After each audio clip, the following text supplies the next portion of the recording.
Halo semuanya, selamat pagi. Perkenalkan, nama saya Maisi Risma Manalu, NPM 1913053098, kelas 3D. Kali ini saya akan membahas tema 3, benda di sekitarku, dengan subtema 1, aneka benda di sekitarku. Adapun kompetensi dasar mata pelajaran Bahasa Indonesia 3.1, menggali informasi tentang konsep perubahan wujud benda dalam kehidupan sehari-hari yang disajikan dalam bentuk lisan, tulis, visual, dan eksplorasi lingkungan. 4.1, menyajikan hasil informasi tentang konsep perubahan wujud benda dalam kehidupan sehari-hari dalam bentuk lisan, tulis, visual, menggunakan kosakata baku dan kalimat efektif. Setiap hari kita melihat benda di lingkungan sekitar. Benda-benda itu dapat membantu kita sehari-hari. Benda di sekitar kita beraneka bentuk dan warnanya. Ada benda yang berukuran besar dan ada benda yang berukuran kecil. Ayo perhatikan benda-benda di sekitar kita. Bagaimana bentuk, warna, dan ukurannya? Benda terbuat dari kayu. Sebutkan bahan untuk membuat pensil. Pensil terbuat dari kayu. Di sekitarmu banyak sekali benda yang terbuat dari kayu. Beberapa di antaranya seperti meja, kursi, dan lemari. Kayu juga digunakan untuk membuat benda kerajinan, misalnya patung dan figura. Kayu adalah bagian dari pohon. Untuk memperoleh kayu, kita harus menebang pohon, kemudian mengambil bagian batang untuk diolah menjadi bagian berbagai macam benda. Perubahan dari batang kayu menjadi benda-benda tersebut melalui proses yang berbeda-beda. Pertama, batang pohon ditebang. Batang pohon yang telah ditebang disebut kayu gelondongan atau log. Kemudian log dikirim ke pabrik atau pusat pengrajinan. Pengiriman log menggunakan angkutan khusus seperti truk melalui darat atau kapal melalui sungai. Setelah itu, log dipotong-potong sesuai keperluan. Untuk menghindari jamur dan serangga yang dapat menyerang kayu, maka kayu perlu dikeringkan. Caranya hanya dengan dijemur.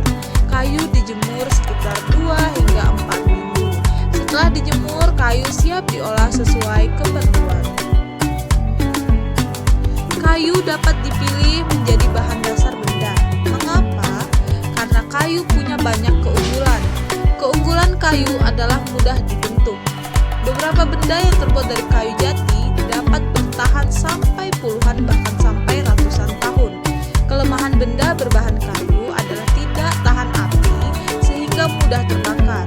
Namun ada beberapa jenis kayu yang mudah terserang rayap atau serangga lainnya.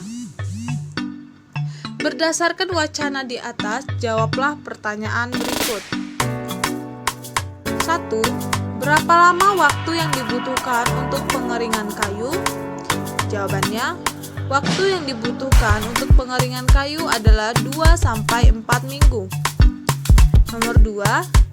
Apa keunggulan benda yang terbuat dari kayu? Jawabannya, keunggulan kayu adalah mudah dibentuk. Beberapa benda yang terbuat dari kayu jati dapat bertahan sampai puluhan hingga ratusan tahun. Nomor 3. Apa kelemahan benda yang terbuat dari kayu? Jawabannya, kelemahan benda berbahan kayu adalah tidak tahan api, sehingga mudah terbakar. Namun, ada beberapa jenis kayu yang mudah terserang rayap atau serangga lainnya. Nomor 4. Tuliskan contoh benda yang terbuat dari kayu. Jawabannya, meja, kursi, dan lemari. Kayu juga digunakan untuk membuat benda kerajinan, misalnya patung dan figura. Fungsi hutan antara lain untuk menyerap air hujan.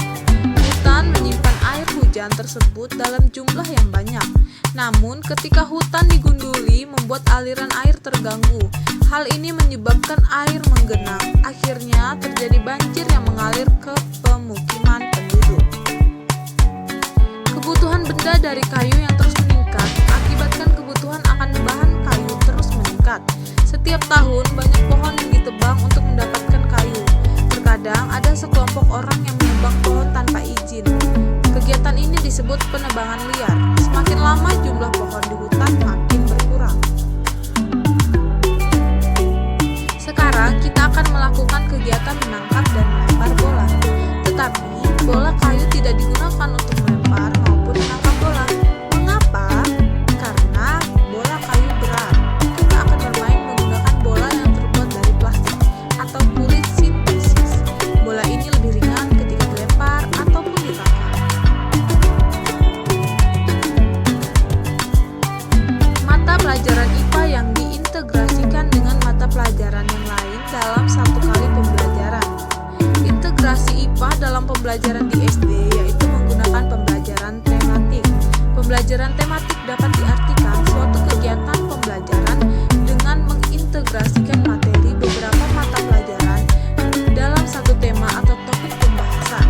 Sutirjo dan Sri Lastuti Mamik 2004.2 menyatakan bahwa pembelajaran tematik merupakan satu usaha untuk mengintegrasikan pengetahuan, keterampilan, nilai atau sikap pembelajaran, serta pemikiran yang kreatif dengan menggunakan tema. Dari pernyataan tersebut dapat ditegaskan bahwa pembelajaran tematik dilakukan dengan maksud sebagai upaya untuk memperbaiki dan meningkatkan kualitas pendidikan, terutama untuk mengimbangi padatnya materi kurikulum.